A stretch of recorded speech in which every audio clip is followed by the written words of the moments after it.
Yes, kanugire nkwifurize ibihe byiza kuri we udukurikiye muri aka kanya. Ndizere ko aho ukomeje kumererwa neza. Nguhaye ikaze makuru y'imyidagaduro n'amakuru aba agezweho aka kanya uba ukurikiranye hano kuri White News 24 TV. Namwe makuru bakomeye cyane tuba tugenda tugarukaho yo muri showbiz nandi kandi tuba tugenda tuyagarukaho umunsi ku wundi. Uyu munsi rero tugiye kwibanda kuri showbiz. Uyu munsi rero bimeze bite muri showbiz? Uwitwa umuhanzi witwa Bruce Melodie itahi wacu akomeje kugenda ukora ibikorwa byinshi cyane muri uyu mwaka. Yakomeje kugenda abazwa impamvu album ye ikomeje kugenda itinda, ndetse akomeje kugenda atangaza ko yagize akazi kenshi muri uyu mwaka ushize, ndetse no muri uyu mwaka yagize ingendo zigiye zitandukanye zo kwerekeza hanze y'igihugu cy'u Rwanda. Ndetse Bruce Melodie akaba ari umwe mu bahanzi bakomeje kugenda bakora zimwe mu ndirimbo zigiye zitandukanye. Ngira ngo murabizi imwe mu ndirimbo yigeze gukorana n'umuhanzi witwa Shaggy, ndetse ikaza kuza no kumenyekana cyane hirya no hino, haba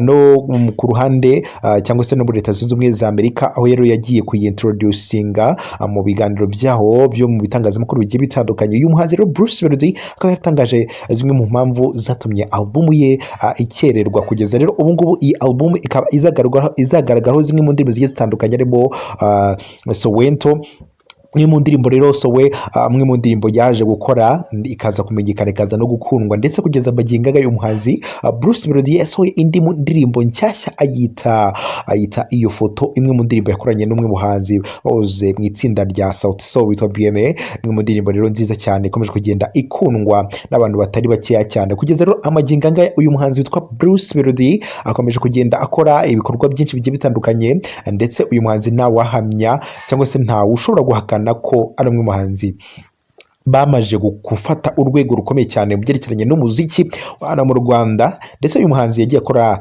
zimwe mu ndirimbo nyinshi zigiye zitandukanye, akorana n'abahanzi bagiye batandukanye. Uyu muhanzi rero akaba yakomeje kugenda avuga ko iyi album arimo arakoraho hari izindi ndirimbo zigiye zitandukanye zigiye zitari zasohoka, ariko zirimo zirakorwaho zigiye gusohoka mu minsi ya vuba cyane. Rero yakomeje kugenda atangaza ko itsinda rya Sauti Sol yakoranye nayo cyangwa se nazo imwe mu ndirimbo nyinshi zigiye zitandukanye, aho rero hari n'indi ndirimbo ikiri muri studio irimo iratunganywa. Kugeza rero amagingo aya uyu muhanzi Bruce Melodie n'umuhanzi ubona ko bamaze gufata cyangwa se bamaze kwisobanukirwa mu byerekeranye n'umuziki nyarwanda, ubona ko kabisa arimo arabyumva neza. N'umwe mu bahanzi babarizwa muri label ya 155 imwe muri label nziza cyane za hano mu Rwanda zihagaze neza zikomeye, zibowe n'umugabo w'umunyamafaranga kabisa witwa Coach Gael kabisa, n'umwe mu bashoramari bashora mu muziki kandi turabimushimira cyane.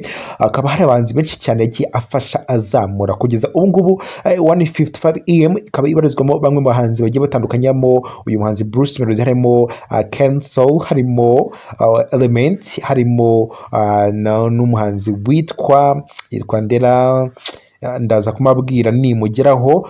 Yes, yitwa Loskana kabisa, nawe akabazwa muri label ya 155 bakunzi rero ba Wide News 24 TV. Namwe makuru tuba tugenda tugarukaho, tugushimira cyane wowe tugenda tubana buri munsi. Niba utari wakanda subscribe, nyamuneka yikande tujye tubasha kubana makuru agenda avugirwa hirya no hino.